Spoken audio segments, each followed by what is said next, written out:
Assalamualaikum warahmatullahi wabarakatuh. Inilah hadirin Mustafa Sayyidina Maulana Muhammad wa ala alihi wa dzurriyyatihi wa ikhwanihi minan nabiyyin mursalin wa li ashabihi wa ajmain wa tabi'ina wa tabi'in tabi'ina bi ihsan ila yaumil din wa sallallahu jami'an wa akhir kita ta'ala ma'al ihsan jami'an wa ummahatina wa jaddatina wa jaddatina wa jaddatina wa jaddatina wa akhbarina wa khalatina wa syaikhina muslimina wa muslimat wal mu'minina wal mu'minat al ahya'i minhum wal amwat khususan asyhadu qadri jailan radhiyallahu anhu ajma'in amadallahu alaina bi barakatin wa syafa'atin wa khususan Sayyid Muhammad Alawi al-Maliki wa khususan Raja Asisi Pak Abdul Boyo Suri Bapuru ibatan sabai ilahi wa khususan jalil asisi hadil ulama wa hasil asy'ari wa fasbul bahaya isi sansuri bahaya kalam kalam wasil semoga wa khususan jami'ul ulama al-amilina lahul fatihah. A'udzu billahi minasyaitonir rajim. Bismillahirrahmanirrahim. Alhamdulillahirabbil alamin arrahmanir rahim maliki yaumiddin. Iyyaka na'budu wa iyyaka nasta'in. Ihdinas siratal mustaqim. Shiratal ladzina an'amta 'alaihim ghairil maghdubi 'alaihim waladdallin. Amin. Bismillahirrahmanirrahim. Selamat sore teman-teman Aswaja Muda semua. Alhamdulillah sore hari ini kita bisa melanjutkan pembahasan kita tentang bagaimana menjalin hubungan yang baik antara suami dengan istri dalam sebuah rumah tangga. Qala al-musannif rahimahullah ta'ala wa nafa'ana bihi wa bi ulumihi fid dharain amin. A'udzu billahi minasyaitonir rajim. Bismillahirrahmanirrahim. Wa min husni isyratir rajuli lil mar'ati ayyuma zahaha wa yuda'ibaha.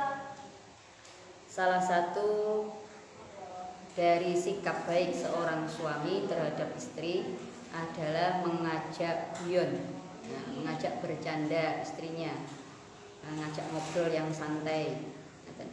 Fa inna fil muda'ibati tadyiban liqalbiha, karena guyon dengan istri itu bisa menyenangkan hatinya.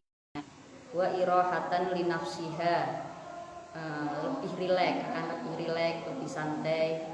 Wajabaran li khotiriha, istri juga merasa lebih nyaman. Wa inna fiha tangsyitaha ilal amali an rabbatin fi irdai zauji wa qublahu. Dan biasanya orang itu kalau hatinya senang maka dia akan lebih semangat dalam melaksanakan tugas-tugasnya. Selain itu ngobrol, kemudian guyon, santai dengan istri itu bisa lebih mendekatkan hubungan antara suami dengan istri. Kalau hubungannya dekat, maka rasa cinta, rasa kasih sayang itu bisa terjaga. Sekali lagi, berkali-kali saya juga tidak akan bosan untuk mengingatkan bahwa rumah tangga, hubungan rumah tangga itu adalah komunikasi dua arah antara suami dengan istri, sehingga tidak akan menjadi berhasil, sebuah hubungan itu tidak akan menjadi maksimal kalau hanya dari satu sisi saja. Jadi harus ada komunikasi yang baik agar hubungan rumah tangga ini bisa menjadi harmonis. Jenengan kalau cerita nih nggih, bapak-bapak nih. Tiang istri nih, istri perempuan itu kadang-kadang seringnya kalau dia itu pergi misalnya nggak dengan suaminya, terus ketemu siapa atau melihat apa gitu, pasti angen-angennya itu pengen ndang pulang, terus nanti pengen diceritain sama suaminya gitu. Pas pulang nyampe rumah menggebu-gebu gitu, cerita aku mau ndelok iki, aku mau ketemu ini. Nah, suaminya diceritani panggah goceli HP gitu, panggah lihat HP, ngono tok jawabane. Akhirnya istrinya ini kan ya mangkel, merasa tidak dihargai, dia ngomong kok dijarni. Aku ngomong nggak didengarkan, memang nggak sayang lagi. Nah, marah istrinya. Suaminya bingung, nyapa kok nesu. Ini karena apa? Karena komunikasi itu tidak terjalin dengan baik antara suami dengan istri. Nah, makanya perlu sekali-kali kalau istrinya itu ngomong, misalnya ya, ngobrol itu santai, nggak usah ada TV, nggak usah ada HP ditaruh dulu, kita ngobrol aja, ngobrol santai sama suami atau sama istri. Walaupun apa yang disampaikan itu mungkin tidak menarik bagi kita, walaupun apa yang disampaikan itu sudah berkali-kali diomong nih, ya biarin aja. Sing penting hatine seneng. Apa sih angele sebentar aja. Yang seperti itu akan membahagiakan hati istrinya, hati suaminya. Nah, ini yang kemudian nanti bisa merekatkan, bisa mendekatkan hubungan antara suami dengan istri.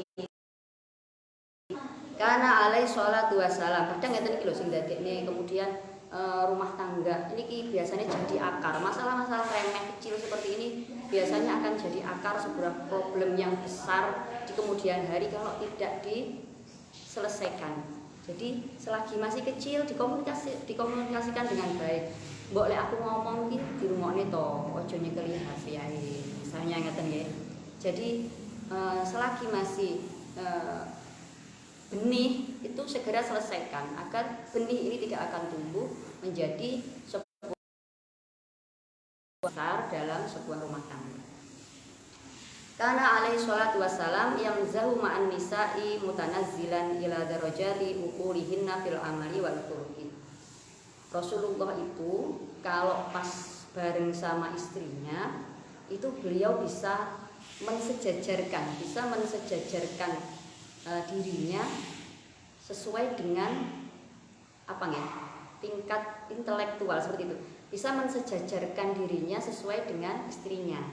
Jadi identitas beliau sebagai pemimpin umat, identitas beliau sebagai Rasulullah seperti itu, sebagai panglima perang, itu akan beliau tanggalkan sebentar ketika sedang bersama dengan istrinya.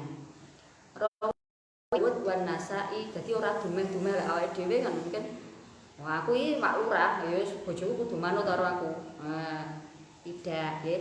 Jadi kalau sedang bersama dengan keluarga, dengan istri itu bisa menempatkan diri dengan baik dimanapun dia berada. Rawiya Abu Dawud wan Nasa'i wa Ibnu Majah min hadisin Aisyah radhiyallahu ta'ala anha fi sanadin shahihin. Ini hadis diceritakan dari Abu Dawud, Imam Nasa'i dan Ibnu Majah. Annahu alaihi sholatu wassalam kana yusabiquha fil udwi wa sabaqathu yauman wa sabaqaha fi ba'dil ayyam. Faqala sallallahu alaihi bitilka. Hadis niki menceritakan Kanjeng Nabi niku Rasulullah itu pernah berlomba lari dengan Siti Aisyah. Kadang-kadang suatu hari beliau itu mengalah. Jadi wis bojoku ben menang, ben seneng ati. Aku tak ngalah ae ngaten.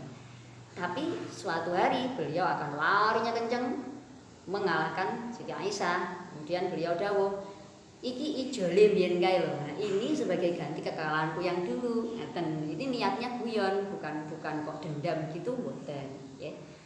Tapi bukan berarti nanti jenengan itu terus bojone dijak melayu-melayu lomba lari ngubengi lapangan nggih mboten ya toh. Jadi untuk mengamalkan sebuah hadis itu tidak harus plek-ketiplek hadis. Kanjeng Nabi mana kita ikut mana. Kanjeng Nabi naik kuda terus kita ikut naik kuda. Kanjeng Nabi lari-lari sama Siti Aisyah, kita juga ngajak istrinya lari-lari. Nanti kalau ditanya tetangganya, lah kamu kenapa kok lari-lari? Aku sunah Rasul ya. Istriku itu biar bahagia seperti Siti Aisyah. Tidak harus seperti itu. Jadi tidak harus dohirnya hadis yang kita amalkan, tapi bisa apa esensi dari hadis tersebut yang bisa kita amalkan dalam kehidupan kita sehari-hari. Jadi intinya apa? Intinya Kanjeng Nabi itu orang yang rileks. Kanjeng Nabi itu bisa menempatkan posisinya sesuai dengan porsinya. Kalau sekarang saya sama istriku, ya saya harus berlaku sebagai suami. di mana seorang suami itu kewajibannya membahagiakan istrinya. Dan ya, jadi sewaktu-waktu, sekali waktu ego itu harus ditekan. Ego sebagai suami, ego sebagai lelaki itu ditekan terlebih dahulu, diletakkan terlebih dahulu, menempatkan posisinya sejajar dengan istrinya. Perempuan itu suka ngobrol, gitu. Jadi kalau suaminya diajak ngobrol terus respon, itu seneng, bahagia. Walaupun kalau istrinya curhat, ya di rumah nih tok, nggak usah kasih solusi itu sudah seneng. Istri itu didengarkan, nggak usah kasih solusi itu sudah seneng sekali. Lah, sewaktu-waktu suami itu perlu untuk meluangkan sedikit waktunya, banyak juga malah bagus meluangkan waktunya untuk sekedar ngobrol sama istrinya, mendengarkan apa curhatan istrinya. Sama kesel tuh gimana kok meneng, oh istrinya sudah mulai marah-marah, brak-brok. Nah ditanya, sampean capek? Enggak, aku enggak apa-apa. Wanita itu kalau sudah bilang aku enggak apa-apa, itu berarti ada apa-apa. Oh gak apa-apa toh, ya sudah, kene duduk sini aja, tak pijeti, gitu ya. Wes sampean enggak usah masak, nanti tak belikan makanan di warung. Wes enggak usah bersih-bersih, anak-anak biar nanti aku sing ngurusi, aku sing ngedusi, aku sing bilang, ini saja sudah menimbulkan semangat bagi seorang istri, Jadi suami itu sekali waktu pekalah sedikit, karena kebanyakan suami itu kurang peka. Nah, kepekaan itu perlu diasah. Jadi pekalah sedikit, apa yang terjadi sama istrinya itu peduli sedikit. Nah, itu sudah sangat membahagiakan istrinya. Esensi dari hadis tadi adalah Kanjeng Nabi itu peduli sama istrinya. Kanjeng Nabi itu bisa menempatkan posisinya sesuai dengan di mana beliau itu berada. Wa fi marwahu Hasan ibnu Sufyan an Anasin radhiyallahu taala annahu sallallahu alaihi wasallam kana man afkahin nasi ma'a nisaihi. Diceritakan dari Hasan ibnu Sufyan, Kanjeng Nabi itu, Rasulullah itu adalah sosok yang paling santai terhadap istri-istrinya. Istrinya banyak itu, senengannya guyon, santai sama istrinya itu santai. Akhrajahu Tirmidzi an Abi Hurairah radhiyallahu taala anhu annahu qala Rasulullah sallallahu alaihi wasallam akmalul mukminina imanan ahsanuhum khuluqan wa khiyarukum linisaihi. Sempurnanya iman seseorang itu adalah orang yang baik akhlaknya, dan orang yang baik itu adalah orang yang terbaik itu adalah orang yang bersikap baik terhadap istrinya. Hada wa husnun niyati fil mudaibati matlubun pun. Guyon kemudian ngobrol seperti tadi itu juga harus diniati yang baik, niat ibadah untuk melakukan kewajiban yang sudah disyariatkan oleh Allah Subhanahu wa taala. Wa fihi sawabun kabirun, karena kegiatan tadi guyon ngobrol itu ada pahala yang besar di dalamnya. Wa alaihi idza ma zaha ayyashtiqa wa la yaktiba, dan seharusnya ketika kita itu guyon sama istri, guyon sama suami, jangan sampai ada unsur kebohongan. Katakanlah sesuatu yang benar, jangan berbohong.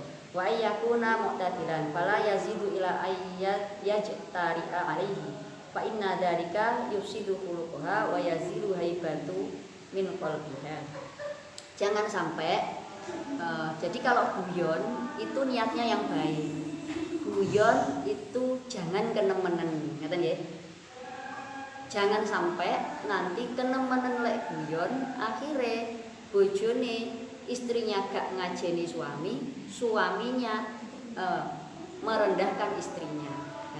Jadi jangan guyon itu yang baik, guyon itu yang tidak sampai melewati batas. Karena tujuan kita guyon, tujuan kita ngobrol seperti itu, tujuan kita itu untuk saling mendekatkan antara suami dengan istri, bukan untuk ngenyek-ngenyekan itu kan, bukan untuk saling merendahkan, bukan untuk nopo ngelamak sama suaminya, itu bukan, tapi tujuannya itu adalah untuk mendekatkan, untuk merekatkan hubungan antara suami.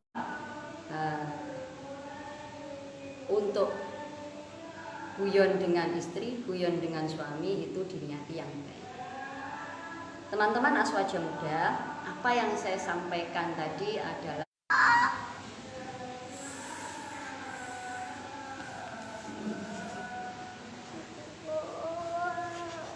maaf, putus-putus nih sinyalnya, gitu. Teman-teman, bahwa apa yang saya sampaikan tadi adalah teori, gitu. Teori bagaimana menjadi suami yang ideal, teori bagaimana membangun sebuah rumah tangga yang harmonis. Mempelajari teori itu mudah. Yang lebih penting adalah bagaimana teori yang kita pelajari ini bisa kita terapkan dalam kehidupan rumah tangga kita sehari-hari. Terkadang sebuah kebaikan itu sulit untuk dilaksanakan, sehingga melakukan kebaikan itu memerlukan sebuah pemaksaan dan pembiasaan.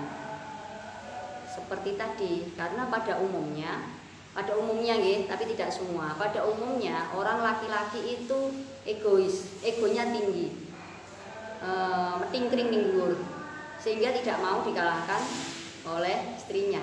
Sehingga merendah sedikit, menurunkan egonya untuk bersejajar dengan istrinya itu terkadang adalah sesuatu yang berat bagi seorang suami, walaupun tidak semua suami seperti itu. Tapi apalah artinya berat itu kalau kita mengingat bahwa itu adalah sebuah kewajiban yang merupakan perintah dari Allah Subhanahu wa Ta'ala. Jadi tidak ada salahnya suatu hari kita untuk mencoba menurunkan ego sedikit, mencoba hal yang baru, karena tidak ada ruginya kita mencoba hal yang baru untuk menjadi orang yang lebih baik. Jadi kesimpulan ngaji pada sore hari ini adalah bapak-bapak, suami-suami, istrinya itu jangan lupa dijak guyon, ya, dijak ngobrol yang santai, disenengi hatine, dijak refreshing, jalan-jalan, rekreasi, ya, belikan mobil, belikan rumah, belikan HP yang baru, nah biar hatinya itu senang. Karena hati yang senang, istri yang hatinya senang, itu ada banyak manfaatnya. Yang pertama, awet muda. Kalau awet muda, maka bapak-bapak suami itu akan ngirit biaya perawatan. Yang kedua, istri yang bahagia itu insya Allah akan melancarkan rezeki suami. Yang ketiga, dengan istri yang bahagia, maka hubungan suami istri ini akan lebih harmonis. Kalau hubungannya harmonis, maka rumah tangga jenengan juga akan menuju sakinah, mawaddah, rahmah, dan barokah. Ya. Jadi jangan lupa untuk guyon sama istrinya. Ngomongnya yang ringan-ringan aja, gak usah ngomongin pilkada, gak usah ngomongin presiden, gak usah lah. Cukup ngobrol yang ringan-ringan saja. Kita lanjutkan ngaji kita minggu depan. Beri kesehatan dan kesempatan untuk bertemu lagi, melanjutkan materi kita. Allahu a'lam bishawab. Al-Fatihah. A'udzubillahi minasyaitonir rajim. Bismillahirrahmanirrahim. Alhamdulillahirabbil alamin arrahmanir rahim maliki yaumiddin. Iyyaka na'budu wa iyyaka nasta'in ihdinas siratal mustaqim siratal ladzina an'amta 'alaihim ghairil maghdubi 'alaihim waladdallin. Amin. Kurang lebihnya mohon maaf. Assalamualaikum warahmatullahi wabarakatuh.